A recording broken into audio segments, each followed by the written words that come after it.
You know the saying, the customer is always right, and if I don't do exactly what they say, they're gonna leave me. This is how it can feel when you're dealing with a difficult customer. It's scary, and most people will just give in.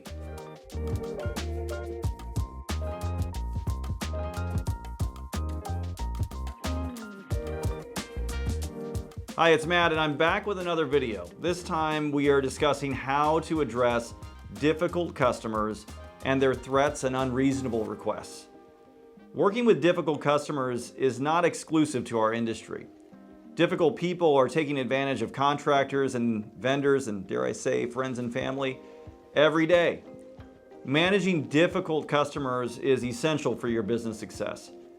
Let's take a look at some techniques that will help you in working with difficult customers and people. Just listen. A lot of times the customer just wants to be heard. If they're upset and asking for the world in return, it is best to just let them vent. Most people will just make a statement and then expect you to react by giving something away for free or making some concession.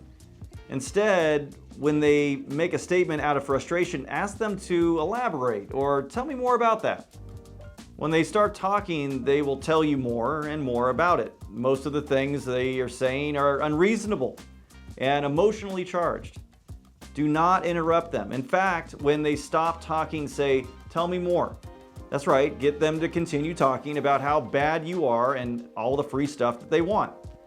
At some point, you'll notice a physical release.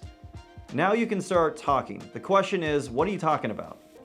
The answer? Repeat what you just heard as closely as possible.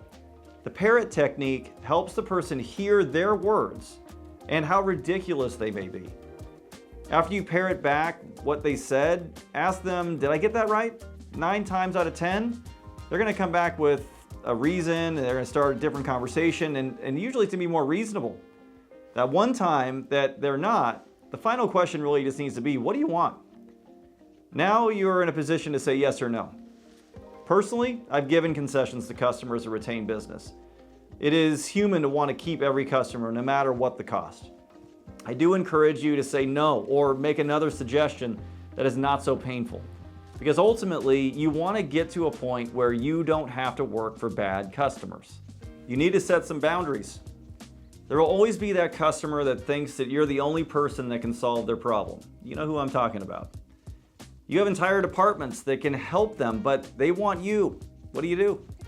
It'll take time, but you need to slowly wean them off of you. How do you do it? Well, it's actually pretty simple. Start by not answering their call one time and see what their emergency message is. Instead of calling them back right away, get to work with your team to solve the problem. Once you know it has been solved completely, delegate the call back to one of your capable staff members, and voila, they now have someone else to count on. Take no credit for the solution, even if you had everything to do with it. It has to be perfect so that person that eventually calls them gets all of the kudos. When you have your follow-up call and you check in to make sure everything got done exactly how it was supposed to, remember, give all the credit to your team. As you guessed, this is not the end of the customer's love affair with you. That customer will continue to call. Well, rinse and repeat. Eventually, they will see the benefit of working with your team. Chances are, if you're the person that people call, you are also the person that constructed the team, the processes, and everything. So why not trust in them? Break free. Trust your team. The bully. Sometimes the only way to manage a toxic customer is to fight fire with fire. A bully will usually only respond to their counterpart. If you're struggling with an abusive customer, you know who I am talking about. You need to tell them enough is enough. I had a customer that treated me, and more importantly my team, this way every time that we interacted. It was just his way. The stick that broke the camel's back was when he called and yelled at my wife. I was done. I called him up and I told him that I did not appreciate his actions and that we would not be doing business with him anymore. Moreover, I told him I was bringing him his keys and we were just done. I didn't know that I was learning a technique at that point. He quickly backpedaled and apologized, for his behavior. In fact, he called my wife and apologized directly to her. Well, fast forward, almost 20 years later, and I still get Facebook messages from my good buddy Bill. And, you know, really just don't tolerate a bully. They will only feed off of your perceived weaknesses.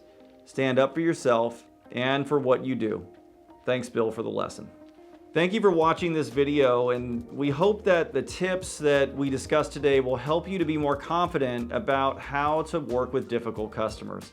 Don't forget to like and subscribe, and we'll see you in the next video. Have a great day.